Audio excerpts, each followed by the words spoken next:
Episode के start में Zhao सुनटेन hospital में होता है और झाओ सुनटेन के सिस्टर यूनसुन कहती है मैंने यहाँ सेफ रखा है और इसे खाना याद रखना। फिर यहाँ से जाने लगती है और अपने मन में कहती है झाओ सुनटेन ने वापस आने के बाद से बात नहीं की है और इस अवस्था में है वो किस बारे में सोच रहा है और यहाँ से चली जाती है। झाओ सुनटेन फिर न्यांगडोन और सिरेन के बारे में सोच रहा होता है और कहता है मैं बहुत कमजोर हूँ। फिर मास्टर कहती है क्या तुम हमेशा के लिए ऐसे ही मायूस रहने वाले हो। फिर झाओ सुनटेन कहता है जब से मैंने इमोर्टल होना सीखना शुरू किया है और पाया कि ये सुपर पावर से भी अधिक पावरफुल है, मैंने सोचा कि ऐसा कुछ भी नहीं है जिसे मैं दुनिया में हासिल नहीं कर सकता। कभी भी अपनी लिमिटेशन के बारे में नहीं सोचा। अगर मैं पहले की तरह लापरवाह रहा तो मैं किसी की भी प्रोटेक्ट नहीं कर पाऊंगा। मास्टर प्लीज मुझे स्ट्रॉन्गर बनने का तरीका सिखाओ। सीन चेंज होता है, हॉस्पिटल का सीन दिखाया जाता है जो झाओ सुनटेन चेन से मिलने आया होता है। चेन कहती है डैडी सच में इडियट है, वो बस दिखावा करना पसंद करते हैं। झाओ सुनटेन फिर कहता है चिंता मत करो, हीरो एसोसिएशन में बहुत सारे ग्रेट हीरोज हैं, वो निश्चित रूप से आपके डैड को बचाने का कोई रास्ता निकाल लेंगे। चेन फिर कहती है चलो मुझे दिलासा देने की जरूरत नहीं है, मैं रेस्ट करने जा रहा हूँ, बस यहाँ से तुम जाओ। झाओ सुनटेन फिर यहाँ से चला जाता है और चेन फिर अपने बचपन के बातें याद करने लगती है।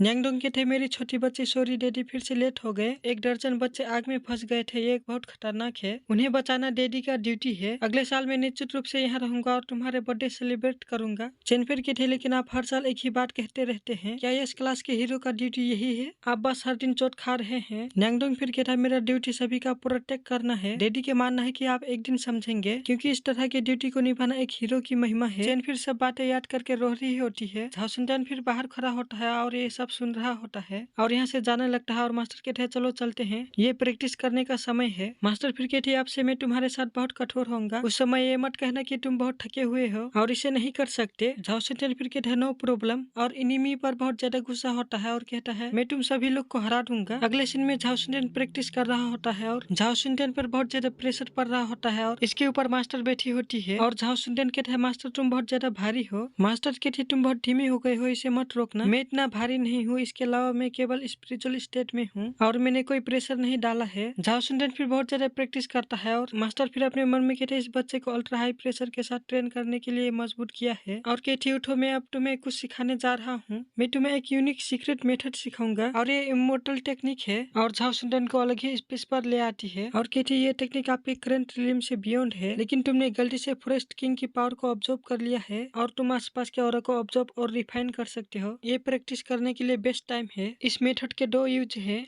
एक है मास्टर सर्वेंट स्पिरिचुअल कॉन्ट्रैक्ट पर भरोसा करना है, कॉन्ट्रैक्ट बीस्ट की पावर की ऑरा में परिवर्तित हो जाएगी और आपके यूज के लिए आपके शरीर में परिवर्तित हो जाएगी। साइनिंग कॉन्ट्रैक्ट पर रिस्ट्रिक्शन है, ये पहले से ही आपके करंट कल्टीवेशन के साथ साइनिंग की लिमिट है, इसमें से कोई भी अधिक आपको एक्सप्लोर करने और मारने का कारण बनेगा। दूसरा डायरेक्ट ऑब्जर्व है, तुम जितने स्ट्रॉन्गर ऑब्जेक्ट से पावर ऑब्जर्व करते हो उतनी ही अधिक ऑरा को प्राप्त होती है, जिसका अर्थ है कि तुम अधिक जोखिम का सामना करते हो। खराब स्थिति में तुम ऑरा से भस्म हो जाओगे और कॉन्शियसनेस खो दोगे। चलो इसे ट्राई करते हैं। मैंने स्पेस में 100 साइकिक बल रखी है, उन्हें चुंबक की तरह अट्रैक्ट करने के लिए अपने इनर ऑरा का यूज करने का प्रयास करो। जब तुम 100 ऑरा बल को ऑब्जर्व करते हो तो तुमको इमोर्टल टेक्निक की इनहेरिटेंस प्राप्त होती है और झाओ सुनटेन इनको ऑब्जर्व करने लगता है। फिर कुछ दिन के बाद सुपर एकेडमी बैटलफील्ड के सीन दिखाया जाता है जो यहाँ पर झाओ सुनटेन और वांग के बीच फाइट होने वाला होता है। वांग कहता है कमीने मैंने तुम्हें कई दिनों से नहीं देखा है, मुझे लगा कि तुम कायर हो और यहाँ नहीं आओगे। झाओ सुनटेन फिर कहता है कचरा साफ करना भूल जाना बहुत आसान है, बकवास बंद करो और अटैक करो। वांग फिर अटैक करने के लिए तैयार हो जाता है और कहता है फिर रोना मत और पीछे मत हटना और वांग फैंटम बीस्ट समन करता है। फिर एक स्टूडेंट कहता है ये पहली बार है जब मैं फैंटम बीस्ट को देखा है और इसमें बहुत ज्यादा खर्चा होता है। फिर दूसरा